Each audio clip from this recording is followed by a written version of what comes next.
Hey everyone, it's Michael GoosebumpsFan. Today I'm going to be talking about a movie adaptation, you could kind of say, but not really at the same time, of an old book series that came out back in the 80s and 90s that terrified children my age at the time.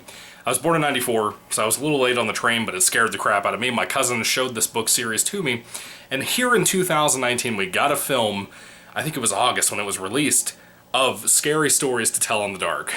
With my camera angle and the glare and everything, it's hard to kind of show it to you guys without any kind of glare on it, but yeah, I wish I had gotten to see this in theaters because it was so good. I loved this. I had such a blast. There's a lot of caveats to this to be had.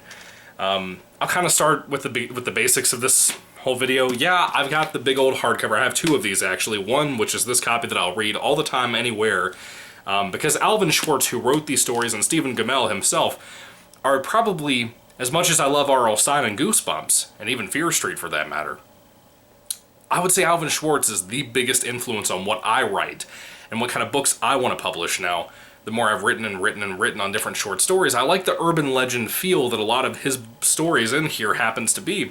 Of course, this big old hardcover is about 300 or so pages long. It collects every single one of the Scary Stories to Tell in the Dark books, which were about 100 pages or so. There were 3 of those old books from the 80s and 90s, like I said.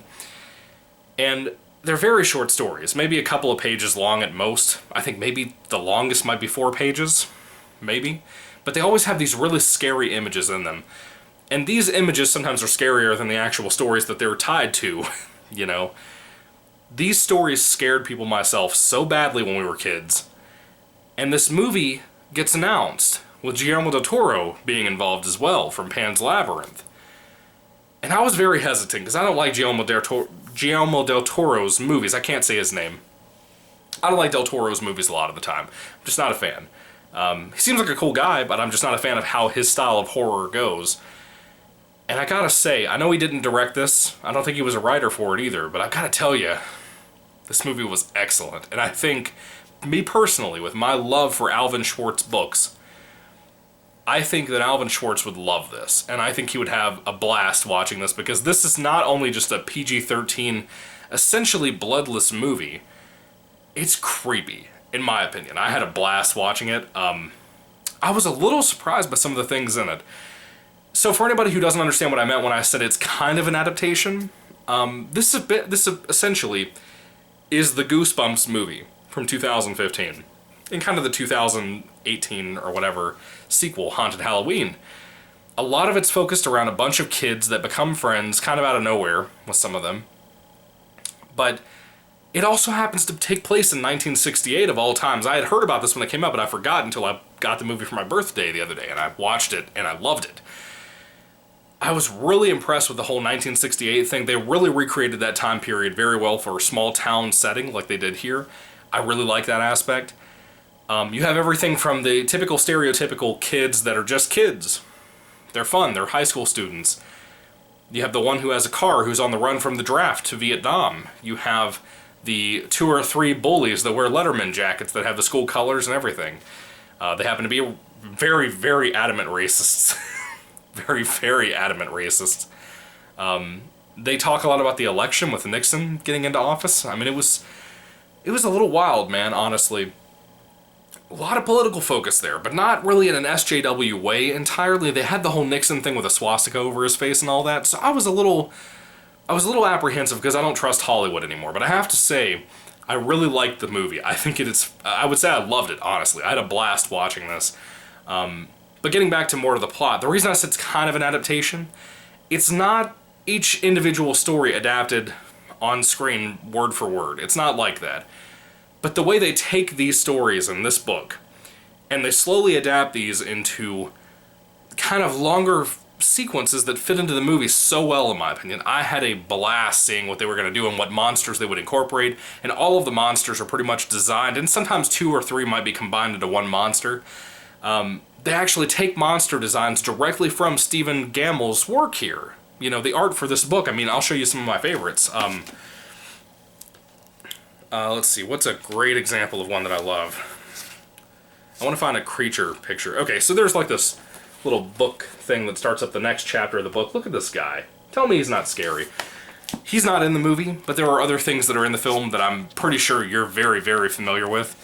There are certain stories, like the Red Spot, that are in this movie that they were very effective. I will say one thing, the film has a lot of CGI in it. I think that kind of ruins some aspects of it, but the film itself, as a film, just the way it's made, I think the directing, the acting, everything, everybody brought something special to this. This is possible, I would say, it's very possible that this could be better than the Goosebumps movies. I really think that. Even though this film has so much CGI, it has a great score.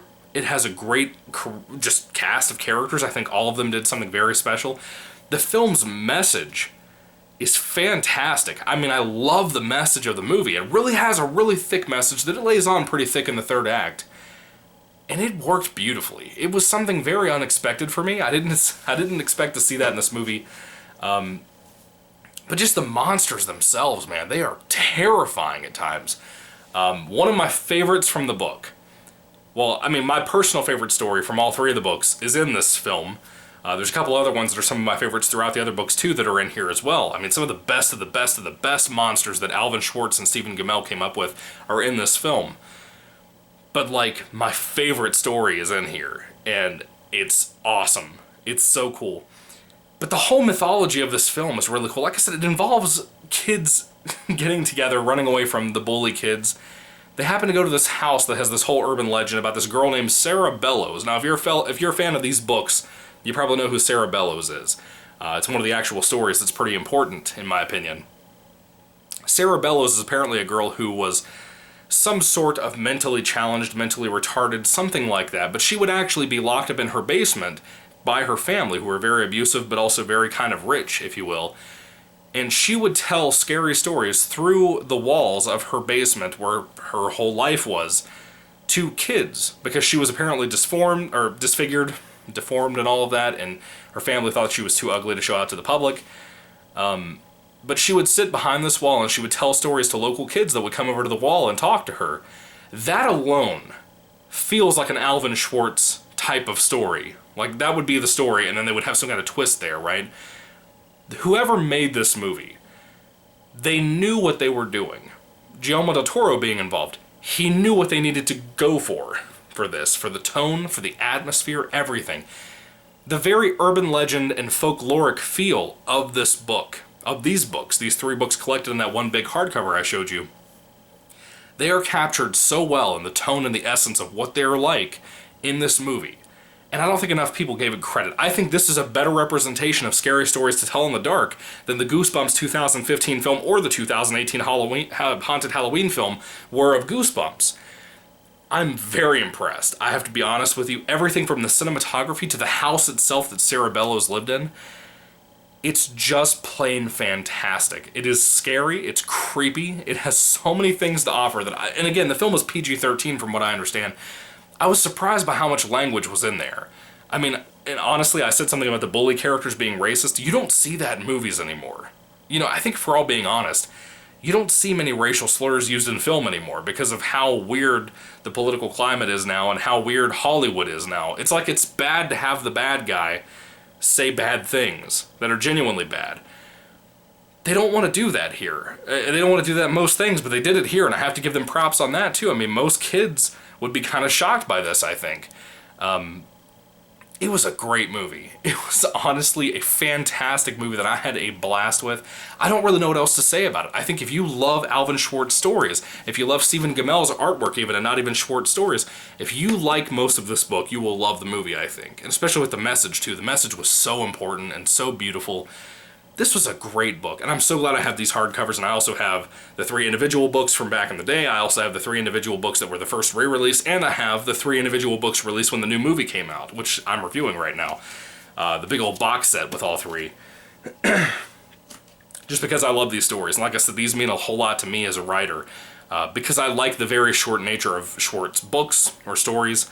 I like how he can be so effective in such a short amount of time and really get to you, really get under your skin about the stuff that he has to tell you. I was immensely impressed, and I love the movie. It's one of my favorite movies now. I could see myself watching this every single Halloween. Now again, this is not so much a movie that I would say is without violence. There are some things in here I'm very, very surprised made it into this PG-13 film, because this is clearly a horror movie designed for teens and kids even, I would say, in some capacity, depending on how fine you are with language in front of your kids. But even adults, I think, could love this. My mom wants to see it too, and she didn't get a chance to watch it yet. But this movie, man, it has so much to freaking offer that movies, especially in the horror genre, don't have anything to offer with anymore. The kind of scares that are here are so much fun. And again, it has this very Goosebumps 2015 movie nature to it about a book that they find inside of the house of Sarah Bellows. And somehow at some point when they open up this book, it's like there's stories written inside of it that are written in blood. And at some points they can actually see the stories being written out across the page, which, yeah, that sounds kind of familiar to a lot of weird horror movies out there, and a lot of fans like myself of the horror genre, you probably have seen stuff like this before yourself. But regardless, it's the execution over the capacity to be a rip-off or a knockoff or anything like that for me, and the execution here is just mind-boggling. There are some kills in this movie that I'm honestly surprised over. I can't believe how they got to those points. One of my favorite aspects of the movie that I don't want to spoil too much for you, but I will tell you this. One of my favorite aspects of this movie is how at one point I finally realized that the actual characters' names, our main characters in the little group of friends that I loved, everybody's casting, I thought they were all great.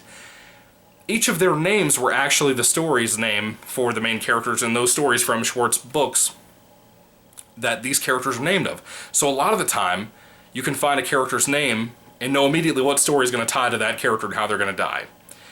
It's awesome. It is a really weird thing that none of us, I think, expected this movie to have. It was really good. It was really good, and I really loved it. I think everything in the world really just kind of... I don't think anybody expected this. I don't think anybody expected this movie to be good. I don't think Scary Stories fans expected this to be good. I don't think Goosebumps fans expected this to be as good as it was. Even our little friend right here, Harold, he was great. He was great. I really liked Harold here. I thought all the monsters were so well done and three-dimensional. We've only seen them in 2D up until this point. But to see them in 3D, and see them as actual physical monsters on the screen, this was fantastic. I would love to see a second Scary Stories to Tell in the Dark. And if they could make it, if they could make this one, I think they could do great with that. Even if they didn't include like a message or anything like that, I think they could do a fantastic job.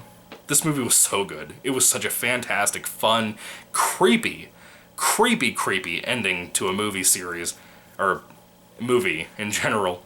Also, our main character loves to write too. So if you're a younger person who likes to write, you're immediately going to relate to this character, I think. I enjoyed it so much. I don't know how to explain it. I just keep saying the same thing over and over again. Just check out the movie if you haven't seen it. Scary Stories to Tell in the Dark, the 2019 film. Don't check out the horrible documentary based on the Scary Stories movies. It's not worth your time. It's garbage. It's just stupid fan-based nonsense. Has very little to do at all with Alvin Schwartz or Stephen Gammell for that matter. Barely talks about them, and mostly it's just nonsense with fandom people like the Goosebumps Facebook pages and stuff. Just don't worry about it. Anyway, what are your thoughts on Scary Stories to Tell in the Dark? Do you like the books? Do you like the stories? Is there a favorite story that you have? Was your favorite story, or your favorite book mostly, represented here at all in this movie? I'd love to hear your thoughts down below, guys. This was so much fun, and I could not recommend it enough to you if you haven't seen it before. I'd recommend the books first, because you'll find a newfound appreciation if you love the books first before you watch this movie, because there's so much in this from those books. It is an adaptation, very much like the Goosebumps TV show was an adaptation of those books. It wasn't always exactly like how the books were, but it's so good. It's such a good movie. If I had to rate Scary Stories to Tell in the Dark on a 5-star basis, I would easily give this a 5 out of 5. This was great.